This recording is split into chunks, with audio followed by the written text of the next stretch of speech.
Happy Sunday, June 1st to you guys. And welcome to week 2 of this series where we're taking popular movies and we find the God truth sort of tucked in. Also, I actually do need to apologize to you guys because I told you that I on purpose did not pick Disney movies.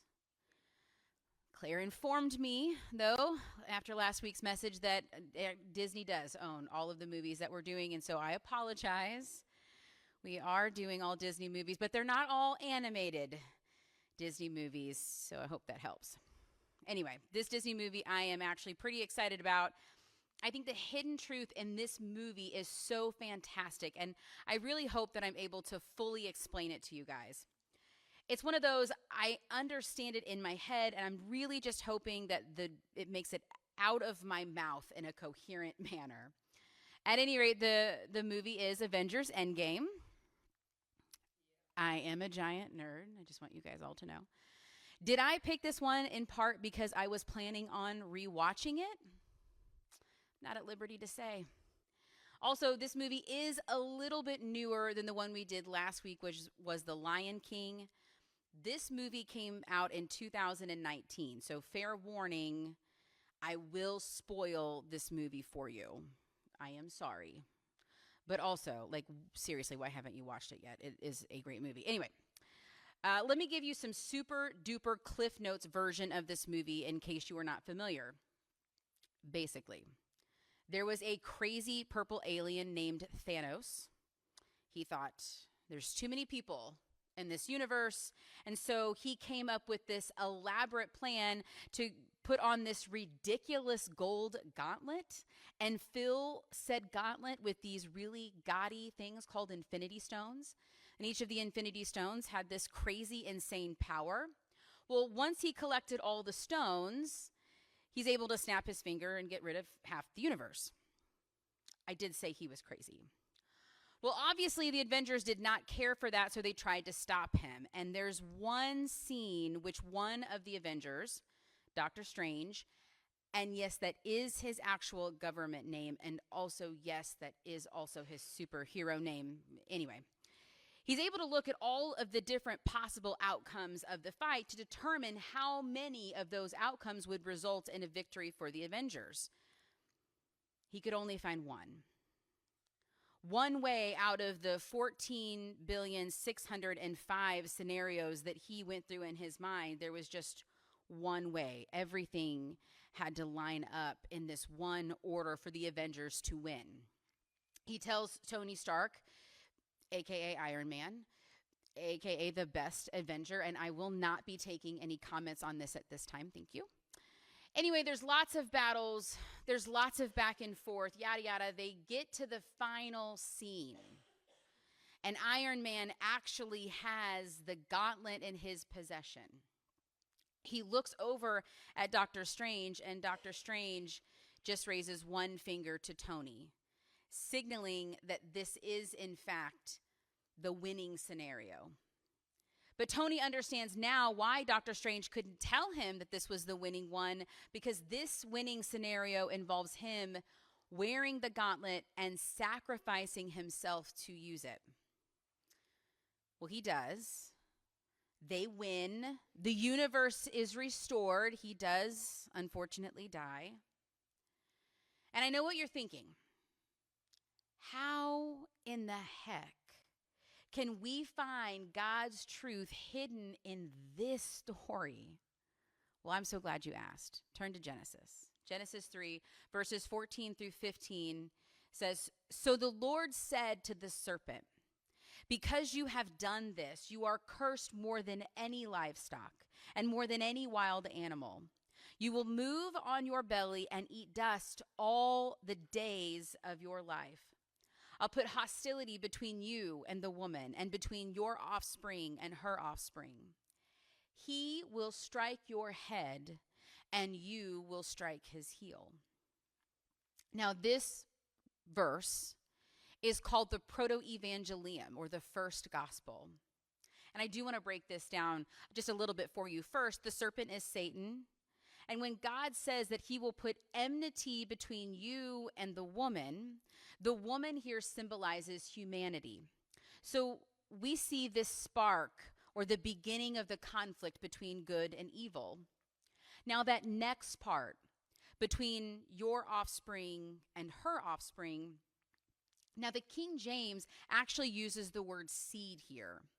And that's because the Hebrew word is zera, and that does mean seed, which is odd when you think about it. Because we women we don't have seed. That's usually a male term.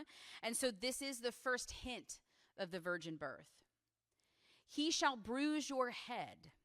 So now we've got one man, not all of humanity. It is going to be one man. And this man, Jesus, is going to bruise your head. The Hebrew word also means crush. So this is going to be a fatal blow to Satan. And Satan is going to bruise that man's heel. So Satan will hurt Jesus. We see that with the cross, but it won't be fatal. This is God's plan for redemption. Jesus was the plan. And the reason why this is important for you to know is because you need to know that Jesus and the cross isn't some crazy improvisation story. Like, God wasn't moving through the cosmos trying to decide how he was going to redeem us. He wasn't testing different ways and ideas in heaven until he landed on the cross. No, 2 Timothy 1:9 says, he has saved us and called us with a holy calling, not according to our works, but according to his own purpose and grace, which was given to us in Jesus before time began. From the very foundation of the world, before time began, the grace of redemption was given to us through Jesus. Now, some critics may say, if God is all powerful, why not just forgive sin? Why did he have to send Jesus to die on the cross? And I do think that this is where a lot of Christians get very uncomfortable. But don't brush this question off. This is actually a fair question, and the answer to this question is the foundation for why we need Jesus, why Jesus was in fact the plan. First, you need to know that God is a just God. And what that means is that while this might make some of us uncomfortable, our just God must punish sin. To not punish sin would actually make God unjust. And because God cannot change, if he was just, he must always be just. So what that means is that there has to be a punishment for sin, even if it does make us squirm a little bit in our seats. But two, God is also a loving God, and this is key. Because while he is a just God that punishes sin with death, he loves us so much that he chose to bear the punishment of our sin himself, which clearly reveals God's glory, because God doesn't just fix sin, he redeems it in such a way that it fully displays his very nature to us. He is a holy, just, loving, intentional God that planned out our redemption and my redemption from the very foundation of the world. All of those stories in the Old Testament, those weren't just random acts of chaos. Abraham was the father of many nations even when he and Sarah were childless. David was anointed a king even while he tended his father's sheep. And Gideon was a mighty warrior even when he was hiding in the winepress. And listen, even when it seems like God is silent, like that period of time from Malachi, the last prophet that we see in the Old Testament, and then when John the Baptist crying out in the wilderness that the redemption is at hand, that span of 400 years, God wasn't second guessing his plan. He wasn't nervous about his plan. He didn't change his mind about the redemption. So when Jesus steps down from heaven and willingly dies on the cross to pay the price of our sins, know that our God of perfect timing orchestrated those events in this beautiful crescendo of his grace. The complexity of our redemption isn't evidence of chaos, it's evidence of precision. See, part of why we enjoy the movie like the Avengers is the complexity of this story.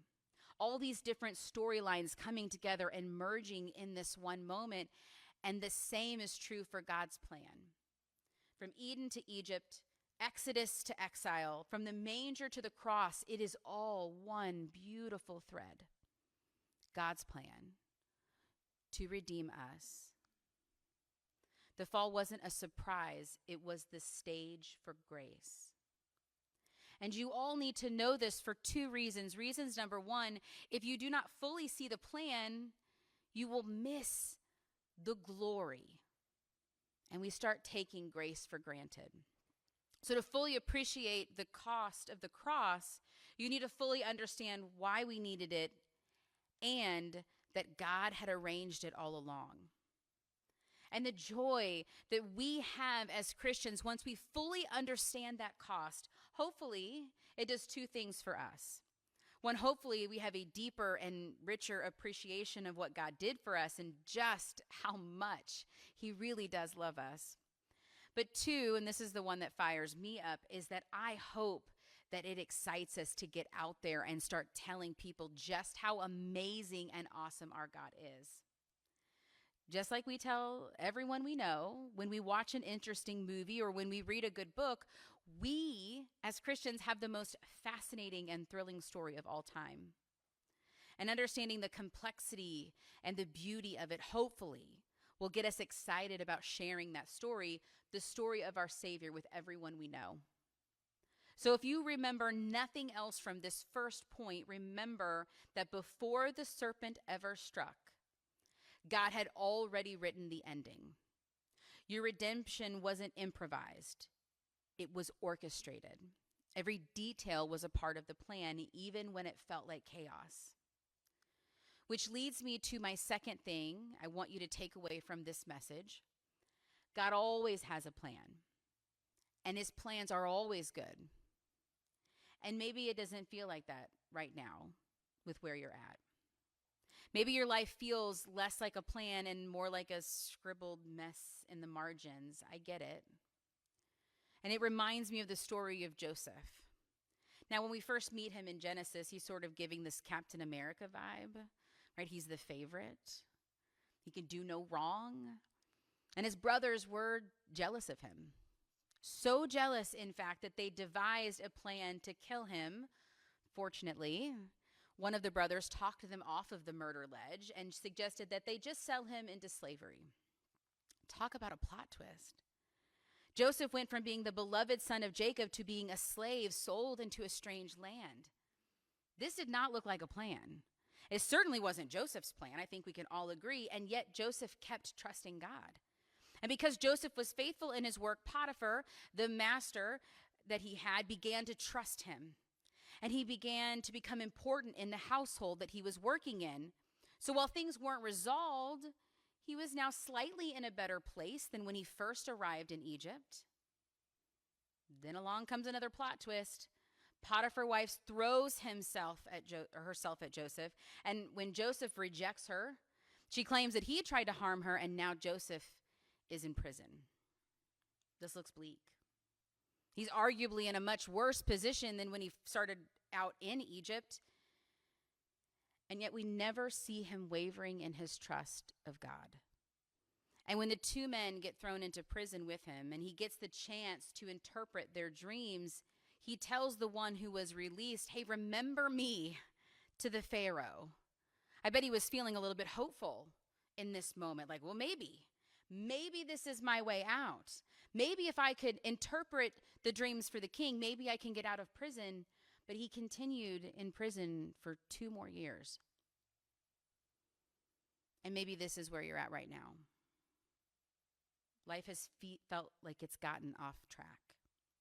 And maybe you're feeling in this moment like Joseph in prison, forgotten and left behind. You've been praying and you've been praying and you don't see a way out of your circumstances. The plan feels like it has long since been abandoned and you're just in this crazy free fall surrounded by confusion and chaos. And what I want you to know in this moment is that God does see you, just like he saw Joseph. just like he saw all of humanity. He knows exactly where you are, and he does have a plan for your life. He has not left your side for 1 second. Jeremiah 29:11. For I know the plans I have for you, declares the Lord, plans for welfare and not for evil, to give you a future and a hope. And we see that play out beautifully in the story of Joseph. After he's finally remembered by the prisoner whose dream he had interpreted, he was brought before Pharaoh to interpret Pharaoh's dream. And his dream warned of a coming famine. And because Joseph could interpret the dream, the Pharaoh could prepare for it. And the Pharaoh was just blown away by Joseph's wisdom and spiritual insight, and he makes him second in command over all of Egypt. And in this position, Joseph is able to prepare Egypt for the famine, and not just to take care of the Egyptians, but also to supply food for the surrounding countries. And because of this, when his brothers come to Egypt looking for food, Joseph is able to supply it and save his family, save God's people. God took what the enemy meant for evil, the jealousy of Joseph's brothers, and used it for his good.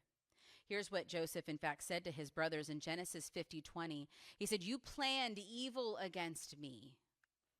God planned it for good, to bring about the present result, the survival of many people."